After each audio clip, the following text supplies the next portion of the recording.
Buenas tardes. Estoy acá con las cohortes de Neuquén, con la 27, la 28 y la 29 maestrías de Rosario, en este ciclo de conferencias internacionales que me ha parecido bien y práctico llevar ahora con la facilidad del Zoom. Y hoy lo tengo como invitado a un hombre importante que ha hecho un descubrimiento interesante que quiero compartirlo con ustedes. Nuestro invitado es Eduardo José da Fonseca Costa. Recuerden que en Brasil el apellido paterno va al final, por tanto es Eduardo Costa para nosotros. Él es juez federal en Ribeirão Preto, en el estado de San Pablo. Es doctor en Derecho, posgraduado en el doctorado, tiene un par de maestrías, tiene importantísima obra escrita, y es el primer presidente de la ABDPRO, que es la Asociación Brasileña de Derecho Procesal, que reúne a un nuevo procesalismo brasileño. Son los quienes han descubierto que el proceso es garantía y no solamente un trámite para que los jueces se entretengan con las personas de a pie. Lo ha desarrollado y ha logrado tener en el Brasil una importante cohorte de seguidores. Yo he tenido oportunidad de estar en 3 o 4 congresos en distintos lugares del Brasil, patrocinados por la ABDPRO, y he visto 700, 800, 1000 personas en Jundiaí, en Mato Grosso, en Campo Grande. Y me parece que es una idea que está aprendiendo en el Brasil, sobre todo un país que es auténticamente autoritario, increíblemente autoritario, pero lo es. Tiene el Código Procesal Civil más autoritario de América, o el que ha empezado los autoritarismos en América Latina, ¿no? Por eso me pareció importante invitarlo a Eduardo Costa hoy, porque además ha hecho un descubrimiento interesante en cuanto a cuáles son la tipología judicial, cuáles son los tipos de jueces que actúan en el mundo jurisdiccional. Y yo la charla de hoy le he llamado Ideología y Proceso, porque vamos a ver, a través de esta obra que nos va a regalar Eduardo Costa, vamos a ver que cada tipo judicial responde a una ideología política. Recuerdo que en la primera clase siempre les dije que la materia procesal es la más política de toda la carrera. Cuando la gente dice que no, que es el derecho político, que es el derecho constitucional, les digo que no, porque el derecho político lo que hace es estudiar la historia de las ideas políticas, la historia de los partidos políticos. El derecho constitucional solo enseña cómo se ejerce el poder o cómo se distribuye el ejercicio del poder. En cambio, el derecho procesal es el derecho que, bien entendido como garantía, viene a ponerle coto, límite a quien más poder tiene en el Estado de Derecho, que es el juez de primera instancia, ¿no? Y este descubrimiento, que es lo que sostiene la idea del garantismo, ha sido tomado por un par de brasileños, entre ellos Eduardo José da Fonseca Costa, que habla un perfecto castellano. Mucho tiempo ha sido jueces a un rincón cercano a Bolivia, ya van a hablarse para sorprender de que un brasileño no tiene el más leve acento portugués. Eduardo, te he presentado. Estás acá con alumnos de la maestría en Derecho Procesal de 4 cohortes diferentes. Hay gente de toda América Latina, desde México hasta la Tierra del Fuego, casi de todas partes. Y me gustaría que echaras un esbozo de las ideas políticas que están detrás de cada juez. Y para eso tenés 1 hora, administrar tu tiempo, porque seguramente después te van a hacer alguna pregunta a alguno de los presentes, donde hay también jueces acá. Mi querido Eduardo, bienvenido, te doy la más cordial y afectuosa bienvenida. Esta es tu casa, ya sabes, sos invitado permanente de la maestría, y te escuchamos con toda atención. Muchas gracias, maestro, por la honorable invitación. Pido permisión ahora a mis oyentes, porque yo no soy hispanohablante, no soy un nativo de un país hispanohablante, pero de esta manera yo prefiero hablar un castellano despacio para hacerme bien comprendido y por una razón también, ¿no? Vamos ahora a reflexionar sobre algunas ideas con las cuales la mayoría de los estudiosos, de los procesalistas, no están acostumbrados. Se tiene la falsa concepción de que el proceso es un ámbito, un ambiente, un sitio bacteriológicamente aséptico, como si el proceso fuera una herramienta de ingeniería, una concepción, por tanto, tecnicista o tecnicalista, según la cual el proceso es un instrumento técnico aséptico, neutro, a servicio del ejercicio del poder jurisdiccional por el Estado.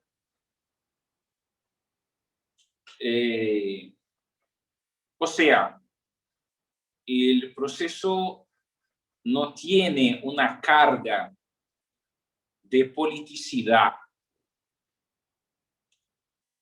El proceso, por tanto, no tiene una dignidad política. El proceso es simplemente un utensilio.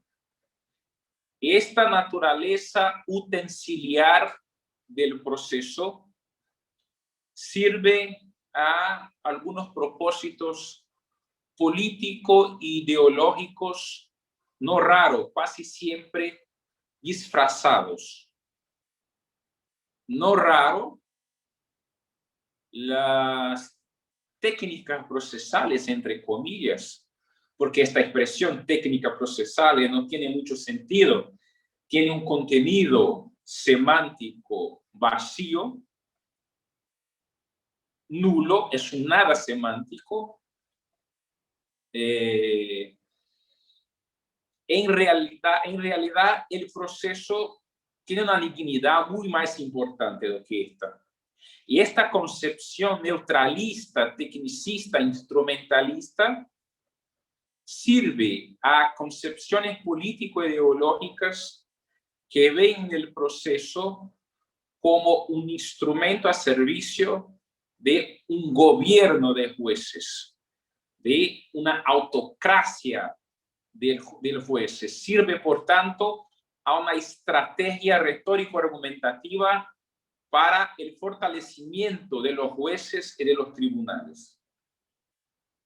Pero antes de hacer la conexión entre el proceso y las ideologías políticas, tengo yo que cumplir un requisito previo, que explicar a vosotros la relación entre proceso y política.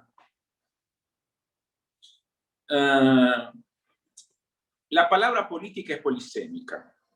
Y nosotros que hablamos idiomas neolatinos, tenemos un problema semántico con la palabra política, porque empleamos la misma palabra, el mismo término, para expresar al menos 3 sentidos distintos entre sí. La lengua inglesa no sufre de este problema, porque para cada sentido específico del término política, los anglosajones emplean 3 palabras distintas. La primera palabra inglesa para política es polity, con T-E-Y. Y en este sentido, polity significa el conjunto de las instituciones políticas o de las instituciones políticamente relevantes, significativas, como por ejemplo la Fiscalía, el Poder Judicial, el Poder Ejecutivo, el Poder Legislativo, los órganos de presión social, las organizaciones no gubernamentales. Por tanto, cuando un cientista político estudia polity, a él le interesan las instituciones políticamente relevantes. Una segunda palabra inglesa para expresar la política es la palabra politics, con C y S. Y con esta palabra los anglohablantes expresan la lucha político-electoral, las disputas electorales por el poder. Por tanto, la lucha entre los actores políticos, mayormente los partidos políticos, pero no solo ellos, pero mayormente ellos. Entonces, cuando un cientista político se interesa por politics, él se interesa precisamente, exactamente, por lucha o por el proceso de disputa por el poder. Básicamente por el poder político del Estado. Y la tercera palabra inglesa para política es policy, con C e Y. Aquí policy significa las medidas técnicas que componen lo que llamamos de políticas públicas. En general, en español y en portugués se emplea la palabra en plural, políticas o políticas públicas o planos gubernamentales, planeamiento, plano de actuación política, o sea, significa el conjunto de las medidas técnicas practicadas en los ámbitos legislativo y gubernamental para la consecución de objetivos y finalidades. Cuando tenemos que relacionar el proceso con política, podemos hacer esta relación con los tres términos, polity, politics y policy. A nosotros ahora nos interesa el primer sentido de la palabra política. O sea, vamos a hacer la relación entre proceso y las instituciones políticas. ¿Y por qué esto no es importante ahora? Porque en relación a las instituciones de poder del Estado, el proceso sirve como freno, como límite, como medio de control, y una palabra muy simple, como garantía, o empleando expresiones un poco más pleonásticas, como garantía individual, como garantía de libertad de los ciudadanos ante el poder del Estado. Y interesante, porque cuando empleamos la palabra proceso, en este específico sentido, el proceso opera, funciona, sirve como una garantía ante cualquier de los subpoderes del Estado.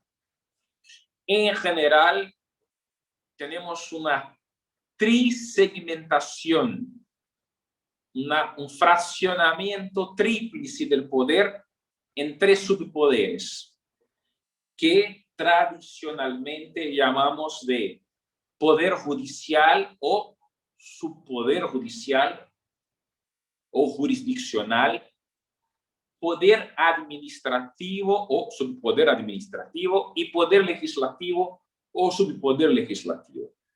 Y el proceso controla igualmente a los tres. El proceso judicial es garantía, así como es garantía el proceso legislativo, así como también es garantía el proceso administrativo.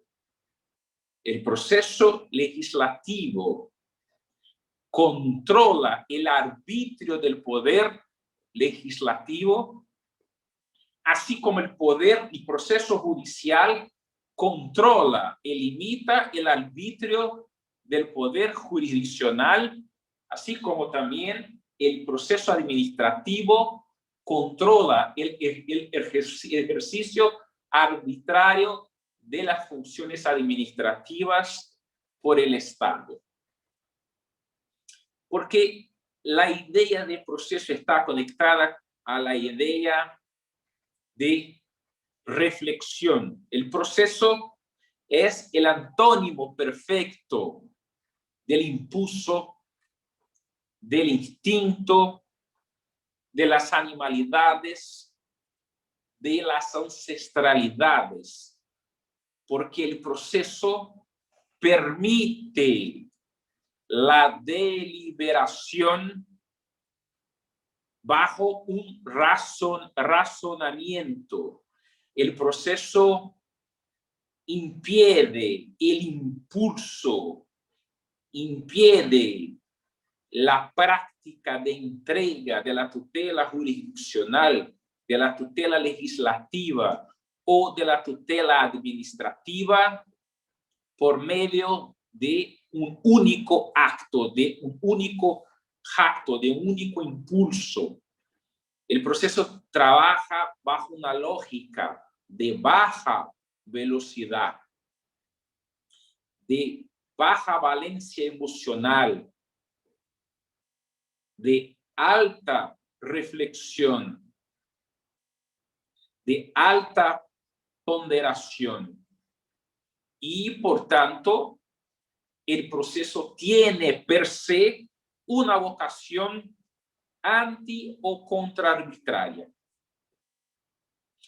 proceso no es solo una garantía de libertad de los justiciables. Es una garantía de libertad de los administrables y de los legislables. Porque el proceso, en última palabra, es una garantía de libertad ante el poder del Estado, ante el poder tout court. Y es interesante porque la gran mayoría de las constituciones occidentales modernas, como las constituciones latinoamericanas, prescriben el proceso como un derecho subjetivo fundamental de libertad. La previsión del debido proceso, o como se escribe en la Constitución brasileña, del debido proceso legal, esta previsión ocurre en general en artículos que describen los derechos fundamentales de primera dimensión o de primera generación, las libertades civiles y políticas. Como dicen los alemanes, por tanto, el proceso sería objeto de un derecho subjetivo fundamental de libertad. Si tenemos un proceso judicial, va a ser, por tanto, una garantía contrajudicial. El proceso administrativo, una garantía contraadministrativa. Y el proceso legislativo, una garantía contralegislativa de libertad de los ciudadanos. Hay muchas otras garantías de libertad. La más importante, a mí me parece, es el proceso. A mí me parece que las dos garantías más importantes, dos garantías contrajurisdiccionales, son el proceso y la abogacía. La abogacía como la fiscalización técnica por un representante letrado de la parte. Porque son los dos mecanismos más eficientes para el control y la limitación de los arbitrios de los jueces. Bien. Vamos ahora a concentrarnos en el fenómeno contrajudicial del proceso. Si el proceso es un derecho subjetivo fundamental de libertad. Si el proceso es, como los alemanes dicen, es un Abwehrrecht, es un derecho de defensa, de resistencia contra el Estado, el proceso tiene una relación o un nexus de proporción invertida con la jurisdicción. Por una razón muy simple. Cuanto más fuerte, cuanto más importante, cuanto más potenciada una limitación o un mecanismo de límite, menos importante, más débil, menos potenciado es el correlato poder limitado o controlado. Es decir, cuanto más grande es la dignidad y la fuerza de la garantía llamada proceso, más débil, controlado, limitado es el poder judicial. Y el contrario se pasa también. Donde el proceso no tiene la dignidad de una garantía, en la proporción invertida crece el poder que debería ser controlado y por tanto a un incremento del riesgo del arbitrio por este poder sub o no controlado.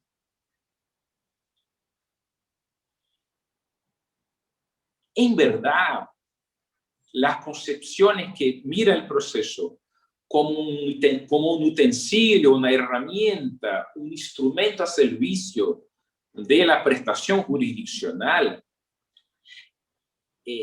reducen el proceso a una condición disminuida de un simple método instrumental para la optimización del poder judicial. Es decir, el proceso pierde su condición primaria de existencialidad. Pierde su requisito número 1 de existencia. Pierde su ontologicidad o su dignidad ontológica. ¿Por qué? Porque en realidad el proceso desaparece y se reduce a la propia jurisdicción manifestada en manifestación funcional. Los actos del proceso, entre comillas, los actos procesales, entre comillas, se desnaturalizan, sufren una queda de calidad y se reducen a la condición muy pobrecita de meros actos jurisdiccionales descontrolados o no controlados. Esto explica, por ejemplo, la afirmación de Juan Montero, por ejemplo, según la cual proceso garantista es un pleonasmo. Proceso no garantista es un oxímoro. Esta afirmación es perfecta, porque donde el proceso no es garantía, lo que vamos a tener es un subproceso, un pseudo proceso, un proceso sin autonomía ontológica, una manifestación privativa de proceso. Prácticamente un no proceso. Una simple secuencia arbitraria de actos jurisdiccionales practicados sin control. Y en el límite, lo que vamos a tener es esto. Entonces, la condición de ontologicidad, de existencialidad del proceso, es su garanticidad o su garantisticidad. Les pido perdón por este neologismo. Garanticidad o garantisticidad como la cualidad de lo que es garantía. Si yo tengo una concepción de proceso fuerte, que es la concepción garantista, y miren qué cosa interesante. Cuando el proceso se reduce a un instrumento, no vamos más a tener propiamente derecho procesal. Lo que en realidad se tiene no es un derecho sobre la garantía, pero es el derecho sobre el poder. Entonces, el derecho procesal se desnaturaliza y un derecho jurisdiccional. Derecho jurisdiccional civil, derecho jurisdiccional penal, derecho jurisdiccional laboral, derecho jurisdiccional electoral o penal militar, pero derecho procesal, en esencia, no se tiene más. Bien, si yo tengo una concepción fuerte, garantista, dignificante sobre el proceso como garantía individual de libertad contrajudicial o contrajurisdiccional, si el proceso es una expresión mayúscula de la ciudadanía activa de los individuos, entonces, en el otro polo de esta relación política, yo tengo una jurisdicción más pequeña, más diminuta, más disminuida, más controlada, más limitada. Y, en consecuencia, si la jurisdicción es más flaca, los otros dos poderes, administrativo y legislativo, son, por exclusión lógica, más fuertes. Porque hay más espacio de actuación no ocupado por la jurisdicción en beneficio de los otros dos poderes. Tenemos también el contrario, donde se tiene una concepción flaca, instrumentalista, utensiliar y herramental sobre el proceso. O sea, si se concibe el proceso como una cosa capturada para servir al poder, el poder judicial, en consecuencia se tiene una concepción fuerte de empoderamiento, de crecimiento, una concepción autócrata sobre el poder jurisdiccional. Y por tanto, si tenemos un poder jurisdiccional poco, pseudo o no controlado, no limitado, vamos a tener poco espacio de actuación para los otros dos poderes, el poder administrativo y el poder legislativo. Es decir, caminamos para una concepción de Estado menos democrático y más aristocrático, porque donde el poder judicial es soberano, no se tiene democracia, se tiene aristocracia, porque los jueces no son electos democráticamente por el pueblo. Los jueces son aprobados en concurso público o nombrados políticamente. El Poder Judicial sufre de una aristocraticidad crónica, congénita. Su democraticidad deriva de la aplicación de las leyes aprobadas democráticamente por los representantes del pueblo. Entonces, miren qué cosa interesante. En última análisis, una concepción fuerte de proceso provoca una concepción flaca de jurisdicción y, por tanto, una concepción fuerte de administración y de legislación. Una concepción flaca, débil de proceso provoca una concepción fuerte de jurisdicción y, por tanto, una concepción débil de administración y de legislación.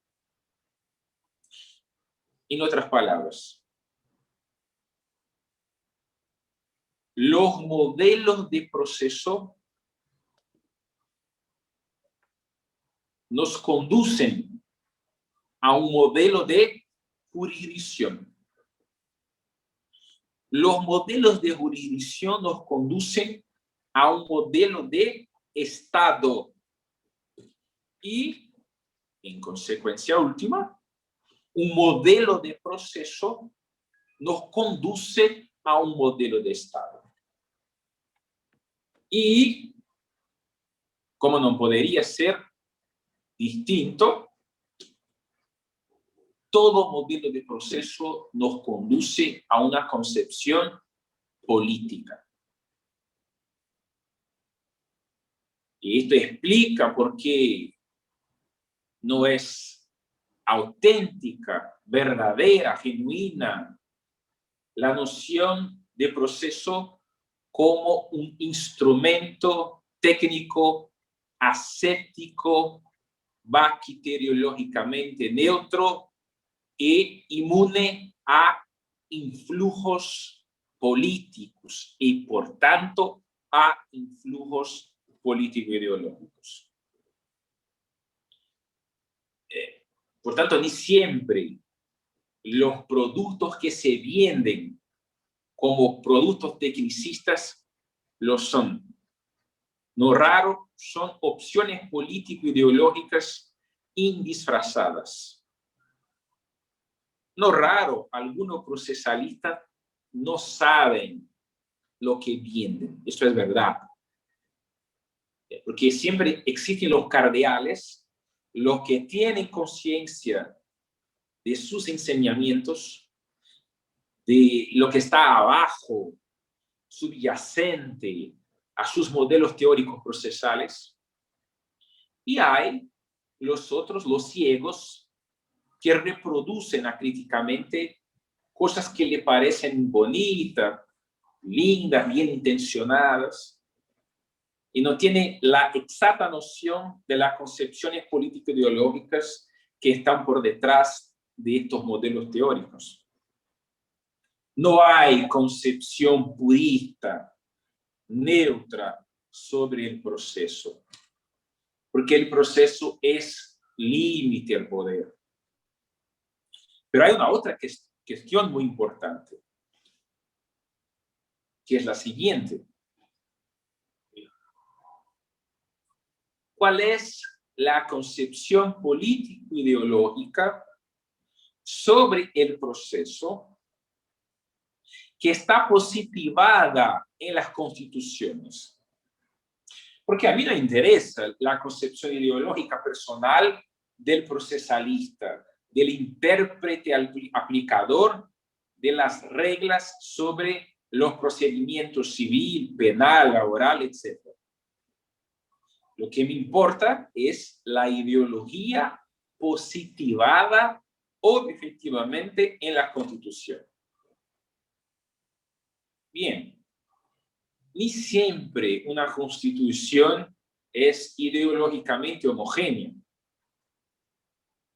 Cuando se mira el proceso topológicamente previsto en el texto constitucional dentro del conjunto de las libertades civiles y políticas, es decir, cuando se mira el proceso como objeto, el proceso o otras expresiones equivalentes, el debido proceso o el debido proceso legal, como un derecho subjetivo fundamental de libertad de los ciudadanos, lo que vamos a tener acá es indisfrazablemente una concepción liberal clásica o liberal conservadora sobre el proceso.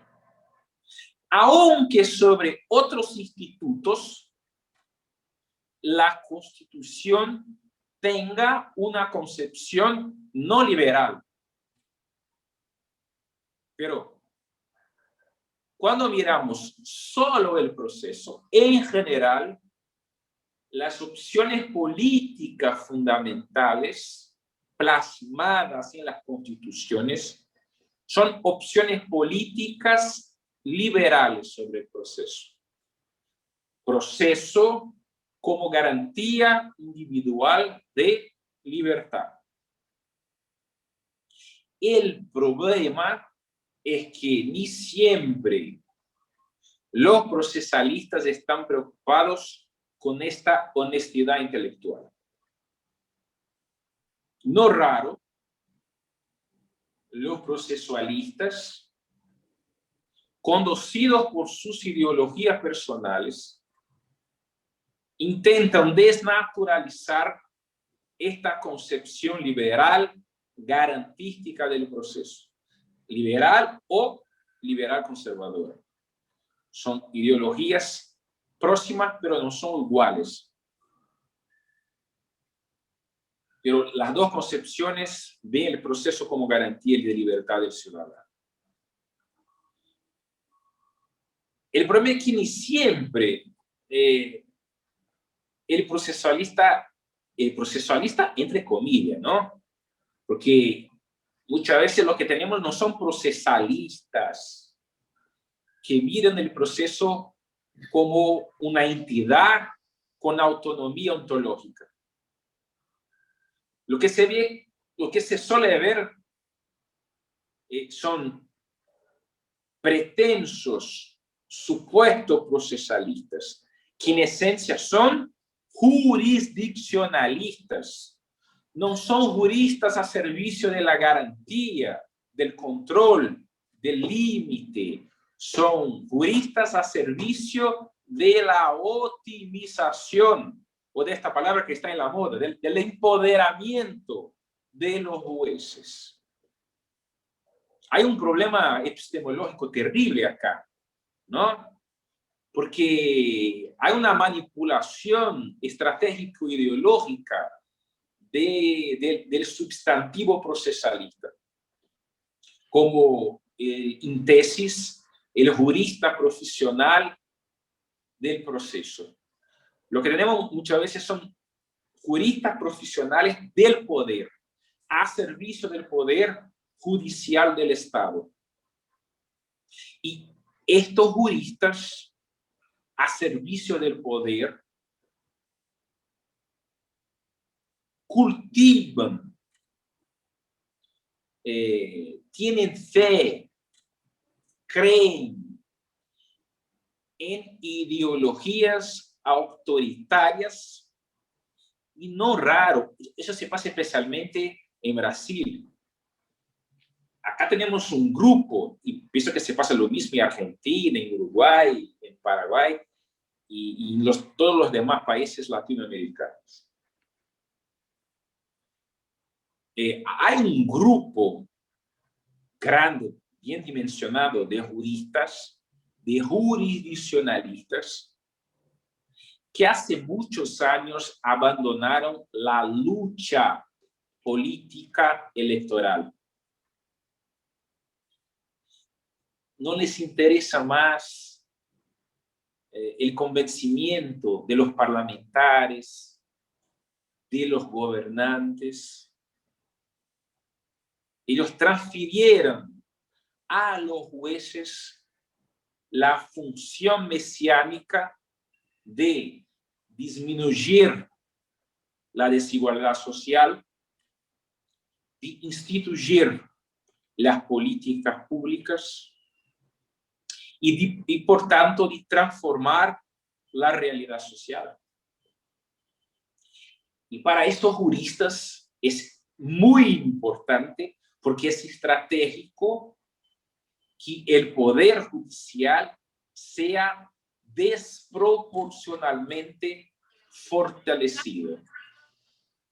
Y por tanto, que el proceso tenga su dignidad disminuida y sea desnaturalizado en una herramienta maleable, en un utensilio dúctil a servicio político de una autocracia de jueces.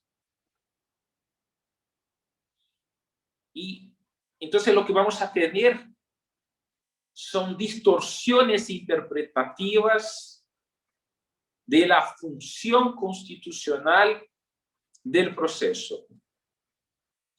Miren qué cosa interesante. Si el proceso es garantía porque es objeto de un derecho subjetivo fundamental de libertad, si el proceso es esto, entonces el proceso es una institución de derecho constitucional. El proceso tiene realidad sustantiva. El proceso tiene materialidad, porque el proceso se pone entre los ciudadanos y el Estado. El proceso ocupa el espacio de la relación vertical del poder entre Estado y ciudadanos, entre Estado y individuos. Pero para una ideología que ve el poder judicial como medio de transformación social de una realidad no raro, cruelísima, es obligatorio destruir la concepción garantista del proceso, porque es necesario destruir los límites y los mecanismos de control. Y hay muchas ideologías sobre el proceso. Por ejemplo, los procesalistas liberales clásicos ven el proceso como una cosa privada de las partes. Los protagonistas son las partes y sus representantes electados. El juez es un invitado de piedra, un guardia de tráfico, de tránsito. Es un juez inerte. Y la dinámica procesal es conducida libremente dentro de una buena anarquía solo por las partes. Es una especie de adversarialismo puro, anárquico, porque no hay la preocupación con un procedimiento rígido establecido por leyes aprobadas democráticamente por representantes del pueblo. Es como si el proceso fuera un mercado de libre competencia. Cuanto más libres para luchar son las partes, mejor es para el juez, que va a tener más elementos para su convicción, y por tanto para juzgar, para dictar su fallo. Es como si hubiera en el proceso la mano invisible de Adam Smith. Entonces, miren que acá no se tiene propiamente una concepción de proceso, porque no hay un procedimiento rígido, como hay, por ejemplo, para una concepción liberal conservadora. Porque para el liberal conservadorismo es muy importante la noción de legalidad como presupuesto para una orden. Y componente y el elemento ordenativo es muy importante para el liberal conservadorismo. O sea, el proceso no es propiamente una cosa privada que pertenece a las partes. Las partes no son propietarias del proceso. Para una concepción liberal conservadora, el proceso es una cosa pública, pero no es cosa pública del juez, es una cosa pública para las partes. El procedimiento es rígido, no es flexible, es público, porque el proceso tiene relevancia pública, porque el proceso es garantía pública de libertad para los individuos.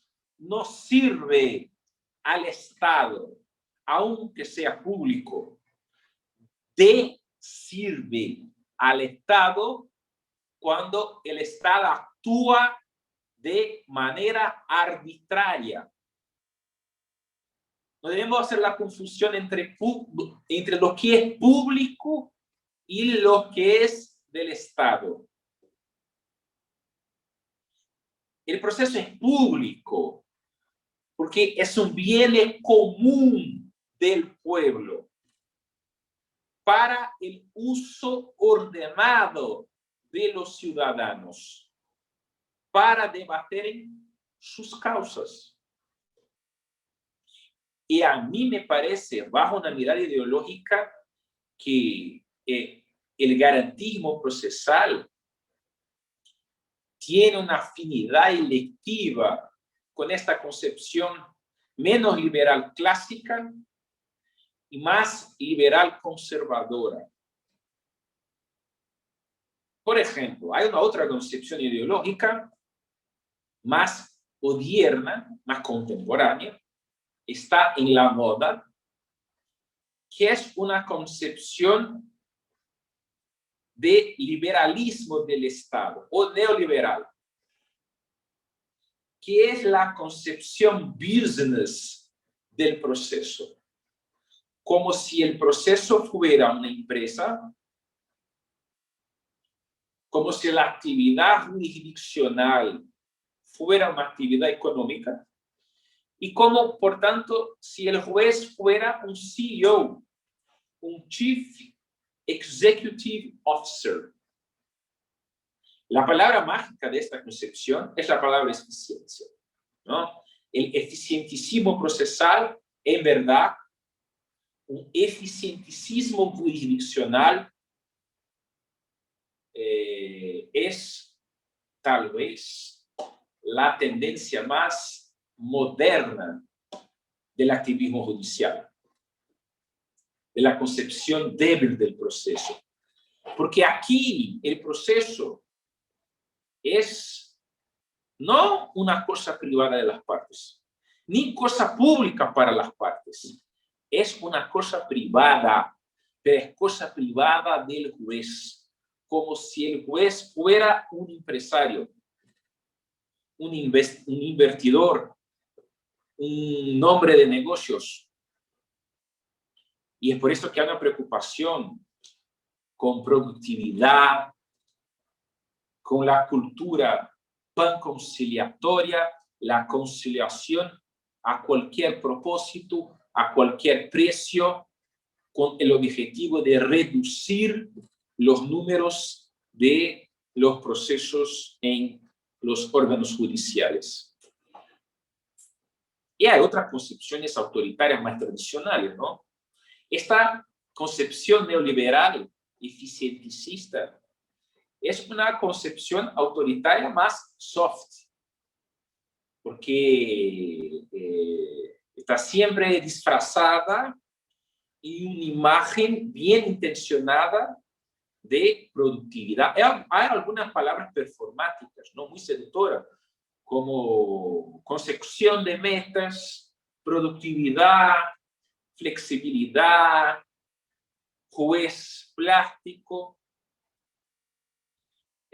Hay otra concepción un poco más a izquierda que también crece mucho, especialmente en Brasil, y que en mi manera de ver es la concepción que está plasmada en nuestro Código de Proceso Civil de 2015, que es una concepción más de centro-izquierda o socialdemócrata, que ve el proceso como un condominio entre el público y el privado, como un condominio entre el juez y las partes,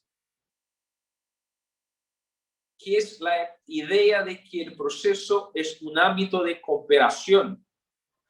Juez y partes deben cooperar entre sí en dirección a una decisión justa dentro de un espacio de tiempo razonable. Las concepciones socialdemócratas son muy interesantes porque aceptan en un primer momento las instituciones políticas y jurídicas liberales clásicas, pero producen sobre ellas reformas, porque entienden que las relaciones sociales en general y las relaciones jurídicas en particular tienen que sufrir un proceso de humanización, de moralización. Y es dentro de ese contexto que nace, por ejemplo, el neoconstitucionalismo. Y es una concepción socialdemócrata y, por tanto, panprincipiológica sobre el derecho. El derecho para un cooperativista socialdemócrata es un sistema de principios, no de reglas. En este sentido, el proceso es un ámbito cooperativo.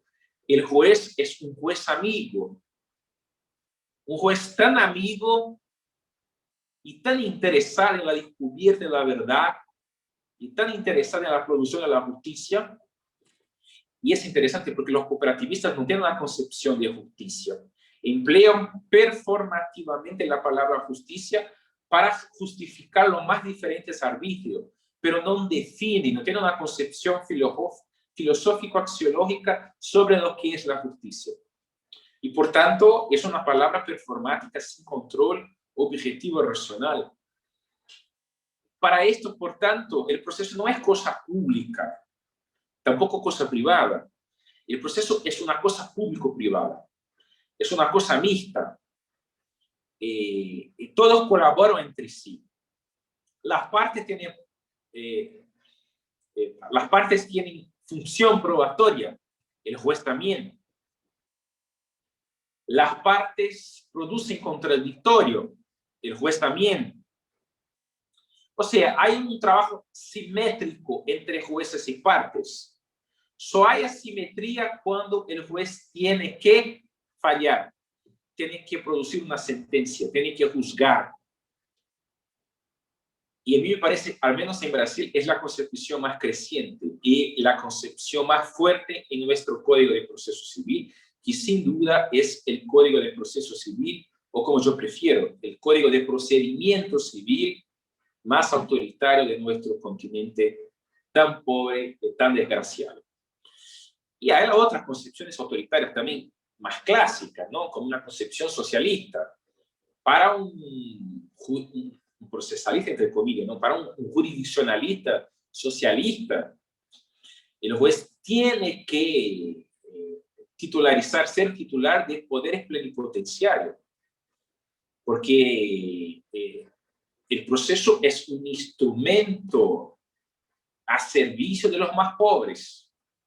Entonces, los jueces tienen poderes instructorios. para favorecer los más pobres. El juez dinamiza las cargas probatorias para favorecer los más pobres. Siempre se mira el proceso como una relación pública que reproduce las disfuncionalidades y las desestructuras de las relaciones del capitalismo. Entonces, siempre hay el eslabón más débil de la relación procesal. Es una visión muy común, por ejemplo, en mi país, dentro de la justicia laboral. Por tanto, una visión paternalista promísero. Esta manera de ver el proceso y el juez es derivada de una concepción primera más originaria, que es una concepción fascista, que tiene una visión muy semejante de la visión socialista. Los jueces también aquí tienen poderes plenipotenciarios para descubrir la verdad, para producir justicia, para conservar la dignidad del derecho positivo del Estado. No se preocupa con los derechos subjetivos afirmados por las partes, pero está más preocupado con la reafirmación de la eficacia del ordenamiento jurídico, del sistema de derecho positivo, del derecho objetivo. Pero acá la funcionalidad no es promísero, no es una finalidad protectiva del eslabón más débil de la relación procesal, pero la intención de estos poderes inflados, inflacionados, hiperbólicos, es la afirmación de la autoridad del Estado, del animus dominante, de la libido dominante del Estado. A mí me parece que dentro de este vuelo panorámico, estas son las concepciones fundamentales, las concepciones político-ideológicas fundamentales sobre el juez y, en consecuencia, sobre el proceso. En general, yo empleo al menos 6 o 8 horas para explicar cada una de estas tipologías ideológicas del juez. Hay otras, pero me parece que estas son las más importantes y las más plasmadas en los discursos doctrinarios, jurisprudenciales y legislativos.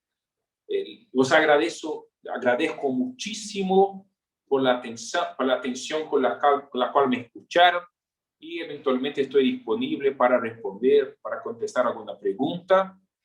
Quien quiera hacer alguna pregunta en paralelo, ruego que procure el maestro para obtener el número de mi WhatsApp, o puede encontrarme en Instagram. Estoy disponible para todos los que quieran. Muchas gracias por la atención. Eduardo, muchas gracias, me encantó la conferencia. Espero que hayan disfrutado todos como la disfruté yo.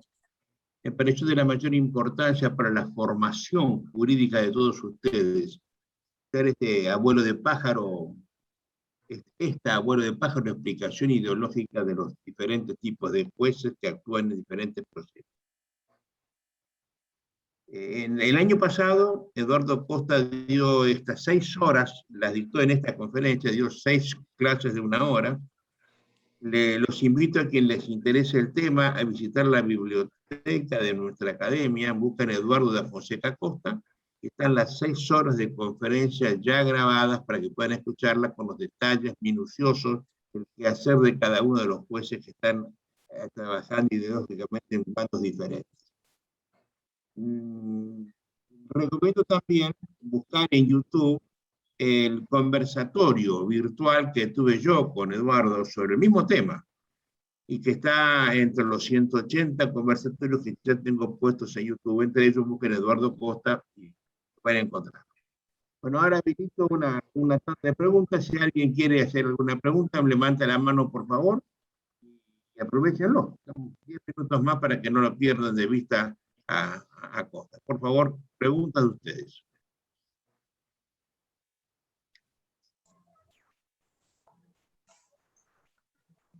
Gracias.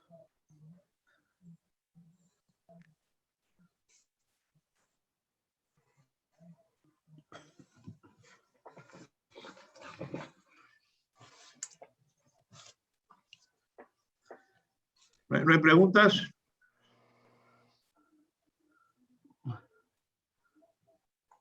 Bueno, te felicito. La claridad es una de las cosas importantes para evitar las preguntas, ¿no?